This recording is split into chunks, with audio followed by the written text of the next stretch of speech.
बच्चे रोज रोज रोटी सब्जी या आलू के पराठे नहीं खाएंगे, लेकिन अगर आपने उसी आटे और उसी सब्जी से कुछ अलग बना कर दिया ना, तो बच्चे कभी खाने से मना नहीं करेंगे। तो इसे बनाने के लिए हम पहले डो लगाकर तैयार करेंगे। बाउल में हम लेंगे 1 कप गेहूं का आटा, 2 बड़े चम्मच बेसन ऐड करेंगे, आधी छोटी चम्मच नमक, आधी छोटी चम्मच अजवाइन, आधी छोटी चम्मच रेड चिली फ्लेक्स, थोड़ा सा बारीक कटा हुआ हरा धनिया, 1 बड़े चम्मच ऑयल ऐड करेंगे। आप चाहे तो ऑयल की जगह पे घी इस्तेमाल करना चाहे तो घी भी ऐड कर सकते हैं। अच्छी तरह से सभी चीजों को मिक्स करेंगे।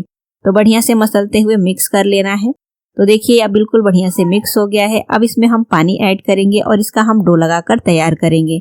नॉर्मल जैसे हम रोटी पराठे का आटा लगाते हैं, बिल्कुल उसी तरह से इसका डो रेडी करना है।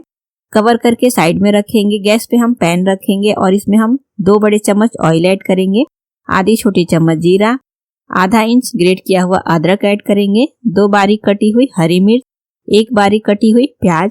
चलाते हुए सभी चीजों को अच्छे से भूनेंगे। प्याज को हमें बहुत ज्यादा पकाना नहीं है, बस इसका कच्चापन निकल जाए, थोड़ा सॉफ्ट हो जाए, इतना ही हमें भूनना है।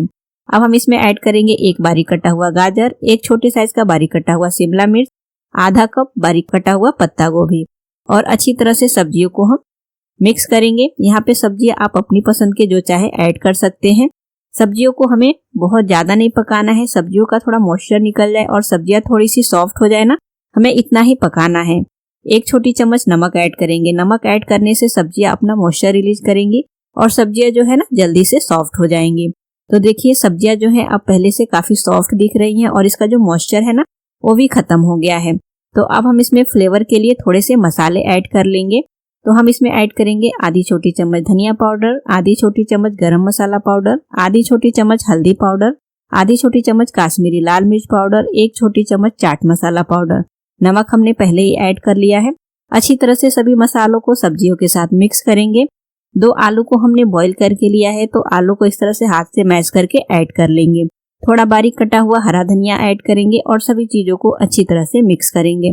अब इस नाश्ते को आप चाहे तो सिर्फ आलू से बनाना चाहे तो सिर्फ आलू से भी बना सकते हैं, या फिर सब्जियों की स्टफिंग तैयार करना चाहे तो सिर्फ सब्जियों की स्टफिंग भी तैयार कर सकते हैं। तो ये यहाँ पे आप अपनी पसंद की स्टफिंग बनाकर तैयार कर सकते हैं। अगर आलू से बना रहे हैं तो उसमें अगर आपने थोड़ी सब्जियां ऐड कर ली तो ये बहुत ज्यादा हेल्दी हो जाता है। तो अब ये आलू का जो मसाला है रेडी हो गया है। फ्लेम को ऑफ करके इसे ठंडा होने देंगे। जो आटे का डो हमने लगा के रखा है ये भी बढ़िया से सॉफ्ट हो गया है। तो एक बार इसे मसल लेंगे और फिर इसकी हम लोई बना लेंगे। तो जैसे हम रोटी बनाते हैं वैसे ही हमें इसकी छोटी छोटी सी लोई बनानी है, रोटी के बराबर ही। सभी लोई बनाने के बाद से रोटी बनाने वाला चकला लेंगे, लोई को चकले पे गोल करेंगे और इस पे थोड़ा सा सूखा आटा स्प्रिंकल करके इसकी हम नॉर्मल जैसे रोटी बनाते हैं ना वैसे ही बनाकर तैयार करेंगे। तो हमें जितनी लोई बनाई है ना उतनी रोटी हम बनाकर एक साथ में रेडी कर लेंगे। इसको हम प्लेट में रखेंगे और बाकी सभी रोटियों को भी हम रेडी कर लेंगे। तो देखिए यहाँ पे हमने सभी रोटियां जो है बनाकर प्लेट में रख लिया है। अब इन रोटियों पे हमें क्या करना है कि पहले इस तरह से ब्रश की सहायता से ऑयल लगाना है। आप घी लगाना चाहें तो घी भी लगा सकते हैं मेल्ट करके, और फिर ऊपर से थोड़ा सा सूखा आटा स्प्रिंकल करके और दूसरी रोटी इसके ऊपर सेट करेंगे। फिर से इसके ऊपर ऑयल लगाएंगे, थोड़ा सूखा आटा स्प्रिंकल करके और तीसरी रोटी को सेट करेंगे। तो इसी तरह से हमें सभी रोटी जितनी बनाई है ना एक के ऊपर एक सेट कर लेने। मैंने यहाँ पे 7 रोटी बनाई है, 7 रोटी को मैंने एक साथ ही सेट कर लिया है। अब बेलन की सहायता से इस तरह से हल्के हल्के से बेलन चलाना है, दोनों साइड पलट के चलाना है, नहीं तो एक साइड से बेलेंगे ना तो नीचे की जो परत है वो छोटी हो जाएगी, ऊपर की बड़ी हो जाएगी। तो इसी तरह से हमें दोनों साइड से पलटते हुए बेलन चलाना है और फिर इसे हल्के से बेलने के बाद से फिर एक साइड से उठाते हुए हम इसका रोल बनाकर तैयार करेंगे। तो रोल जो है एकदम बढ़िया टाइट बनाना है चारों तरफ से समेटते हुए, और फिर रोल बनने के बाद से इस तरह से रोल को घुमाते हुए इसे अच्छी तरह से सेट कर लेना है। एक ही डायरेक्शन में घुमाना है कि ये बढ़िया से सेट हो जाए। और फिर नाइफ की सहायता से इसकी हम छोटी छोटी सी लोई काटेंगे, जैसे हम पूरी बनाते हैं बिल्कुल उसी तरह से काटना है, बहुत ज्यादा बड़ा नहीं काटना है। तो देखिए हमने सभी लोई काट के ले ली है। अब इन लोइयों को हम बाउल में ट्रांसफर कर लेंगे और एक लोई को हम चकले पे लेंगे और फिर इसकी हम पूरी बनाकर तैयार करेंगे। तो इसे बनाने के लिए हमें सूखा आटा या ऑयल कुछ भी लगाने की जरूरत नहीं है।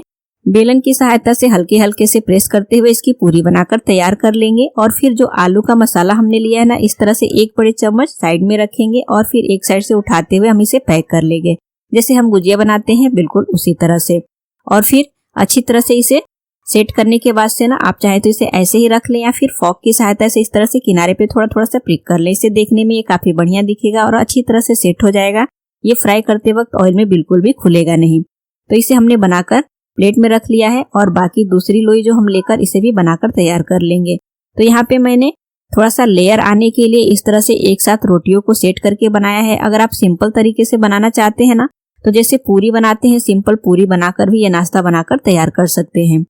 तो यहाँ पे देखिए हमने ये सभी नाश्ता जो है बनाकर तैयार कर लिया है। अब हम इसे फ्राई करेंगे। तो इसके लिए हम ऑयल को बहुत ज्यादा गर्म नहीं करेंगे, हल्के गर्म ऑयल में ऐड करेंगे और इसे बढ़िया से दोनों साइड से पलटते हुए फ्राई करेंगे। एकदम बढ़िया क्रिस्पी और ये खस्ता बनता है। और इसमें जो हमने 2 चम्मच बेसन ऐड कर लिया है ना, उससे इसका कलर जो है ना एकदम परफेक्ट आता है और एकदम खस्तापन ये बनकर तैयार होता है। बिल्कुल समोसे वाला स्वाद आता है। तो देखिए बढ़िया से फ्राई हो गया है। इसे हम निकाल कर प्लेट में ट्रांसफर कर लेंगे। तो एकदम चटपटा हमारा हेल्दी और टेस्टी गेहूं के आटे और सब्जियों से बना हुआ नाश्ता जो है बनकर तैयार हो गया है।